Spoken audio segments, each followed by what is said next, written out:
I'm Matt from hockeyreviews.ca, and this is a new unboxing. I'm not sure if that shows up down there, but clearly, if it does, it's a Brian's box. First of all, sorry about if the lighting's weird, and sorry if the audio's weird. As you can see, I'm in a new room, I'm in a new house, and a bunch of videos never really came out because I've been so busy and life gets in the way sometimes, but here I am with a couple new unboxings. That one will come in another video, so check that out. First, we're going to talk about this one, which I've been waiting for a while, so really happy to open this up. And so let's begin and look at that. First thing I got knee pads. These are Brian knee pads that come with the Optik set. I really won't use these, probably because I have a couple pair of knee pads I like already, including Pascal ones, but it does come with the pads, which is always nice. The next is the blocker, which is just, I got a completely stock blocker here. Originally I wasn't going to get the BOA system, but after checking it out in store and seeing it, I was kind of okay with it and kind of like it. So I kept it on there. So just a stock Optik blocker, put that right there. Next is just a stock Optik catching glove. Just 2T, split T with skate lace pocket. The one thing I did put on this is the Pro Palm. So I think it's an 1/8 of an inch added into the palm, or the palm's the 1/8 of an inch. That's the only difference I made on here. Colors are pretty stock with the design. I'll talk about them in a little bit as well when I get to the pads, but that's right there. It is pretty broken in out of the box, which is pretty amazing for a Pro Palm. So nice job, Brian's, on that. And next, we get the pads. Now, these are 36+1. So they are a little bit harder to get on camera, but hopefully this will do. Now this is a somewhat standard Optik pad. This is the Flex. Sorry, this is the Fly, which you can see right down there.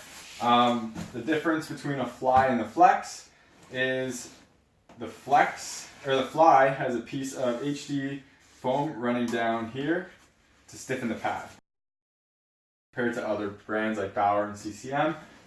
So this isn't an overly stiff pad, and I'm sure it will break down a bit because I saw some Flies at a local store, and they're already softer than this.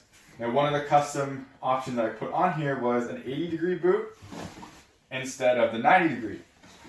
Now, the reason I did that was this was before I ordered these before I got True Skates, and I was worried that with the 90-degree I might get slip outs from this hitting the ice on my 1/100 skates. Now that I have True Skates and I'm higher up, I don't have that worry at all after I've been using 1X pads with the 90-degree. So that's basically that, why I went with that. Now one of the other changes I made was I put the outer flap on the outer knee flap on the outside of the pad, as you can see. This stock is right here and it's removable. Because I have really big knee pads, specifically Pascal ones, I wanted to get as much room in there as possible, so that is the reason for that. The only other custom things I did with these pads was I matched the outer nylon or mesh gussets with the material that it's on. So normally if you select like red here, this would be red as well and it would kind of be contrasting. I want it to be very clean. As you can see, it's a pretty clean looking pad and like kind of classic looking, so I didn't want these to be different colors and really contrasting there, so that's where I went with that. Now, there is some cool little features or things on this pad, which I'm going to try to show here. The very top, we have this, it says custom goal. You pull it out, and it's a knee pad like holder. Basically, you put the Velcro in for the knee pads there, close it up, and now your knee pads are attached to the pads. I'm assuming this works with the Optik knee pads that are not out yet, because it doesn't on the knee pads I got with the pads. Or at least not that I could see. I haven't honestly looked at them that much.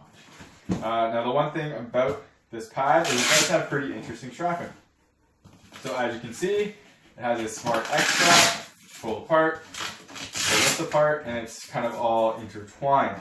Now I might be getting rid of this one just because it might hinder a bit with my big knee pads. I'm not used to a strap right there, so we'll see how that works. I do like how Vaughn puts it in right down here. This one is obviously be a bit better if it was the actual wing was in, but with my knee pads it's kind of tough to do. The other thing is this is kind of interesting with how basically just how this setup is. So instead of having to do multiple straps, just put one across and that's it. These are all adjustable at their base right here, and they are, as you can see, kind of double thick, so it should help with their longevity there. So I'm interested to see how this will work. I put them on briefly, and I know that there's some weird, like with my big knee pads, there's some rotation stuff I gotta work out, so it might be a bit for me to get strapping on that. So Brian's comes with their smart strap system on their toes, which, as you can see, is kind of stretchy elastic, and then you put these through the front of your skate, put them on the top of your skate, close it off, and there you go, there's no tying. Now, I'm not sure if I'm going to keep these, just because this is kind of awkward to put through my true skates, and I haven't really found out a great way to do it yet.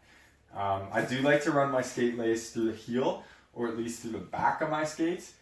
This can't really go that far, so I'm going to see how this ends up, and seeing if I like it, and I might just replace it with the Bauer type laces. But that's how it comes out of the box.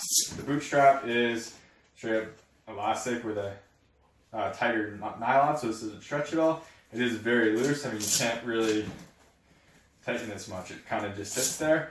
Now, I am a huge fan of bootstraps. I had 1X rotational issues on my 1X pads I've been wearing because there was no bootstrap. Put a bootstrap in, perfect. Didn't even have to be tight. So that's about it for these pads. Oh, one other small little feature is really awesome loop right here that Brian's puts in, so you can put a skate lace through it, and you can put it through the other pads, so you can carry them without stretching out any of your straps.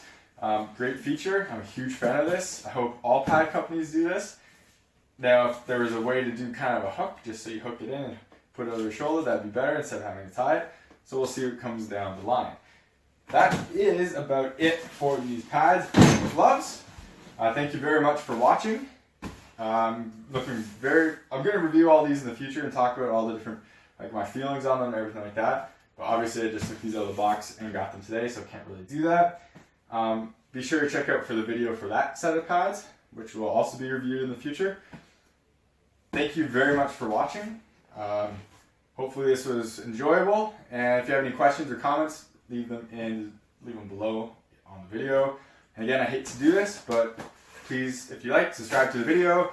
Follow me on Instagram and Twitter, which are in the description below.